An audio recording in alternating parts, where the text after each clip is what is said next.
In this tutorial, we'll take a look at creating the orthographic drawing and dimensioning of the tool holder.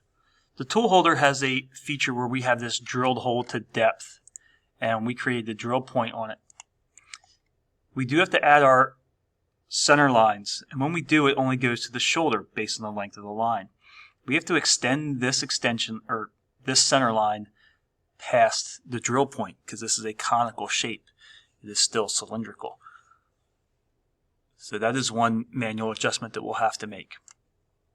The other thing is we want to show not only diameter, but depth of this hole. This arrow pointing down is the symbol for depth, and we will add our text designation for the depth of cut. We do not dimension this on the front or the top view due to the fact that we would be dimensioning to a hidden line.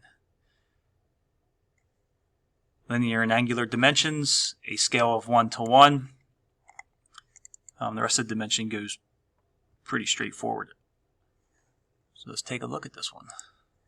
We're going to create a drawing of the tool holder with our template. A front view with hidden lines turned on of 1 to 1 in the lower left-hand corner.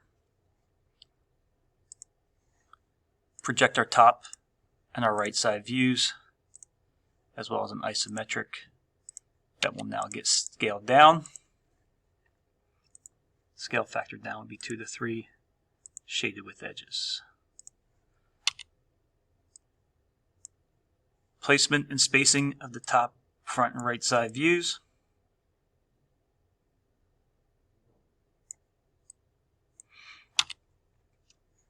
Center mark. And now center lines. When adding the center lines, selecting the two on the drilled hole, you will notice that this center line does not extend out past the object, which in this case is this drilled hole. You're just going to take and manually stretch that line to extend out past this cylindrical shape. You do have to perform this task twice. The drilled hole is also shown here in the top. Creating the center line is not the problem. It already extends out here, but we do have to extend it in the top view at the drill point. Work on the new feature first by using the diameter dimension. I'm getting the diameter of the hole. One thing to note is that this part in the problem set was the 3 decimal places, and that is a factor that we want to keep here. 3 decimal places with a trailing 0. To create the depth, instead of recreating this leader line, this diameter dimension, we are just going to add to it. We can choose the symbol for depth, and now we are just typing in the depth of the hole, and again to 3 decimal places. If we have to adjust it, this is all linked to that leader line. We can make adjustments for placement after. So just editing this dimension text from the leader line. Depth symbol and how far it is cut. We're already using the diameter from the diameter dimension tool. The rest of our dimensions, we'll finish off the circle, placement, and now start dimensioning the object. Overall length, width, and height would be good points to start with. And I'm going to do the width here in the top.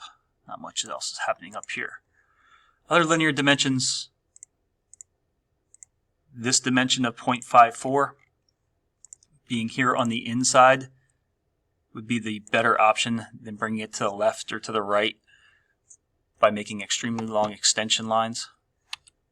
So we will continue on here with some linear dimensions. I'm going to add that 1-inch dimension here in the front. 0.76. So that takes care of these notches here. Across the top, 1/2 inch and 1.12, and a distance down on the top of 0.74. Oh, what's left? Angle dimensions. We have a 45-degree angle, another 45-degree angle, as well as a 30-degree angle.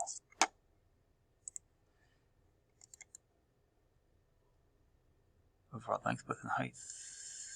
We've edited the drilled hole to depth. I think that about does it. Add the title block. This is the tool holder.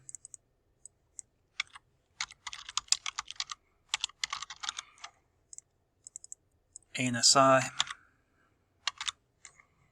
Scale of 1 to 1 for the top, front, and right side views. Paper size of A, your name, and do 26th, 2020 for my CAD classes. So extending the center lines, adding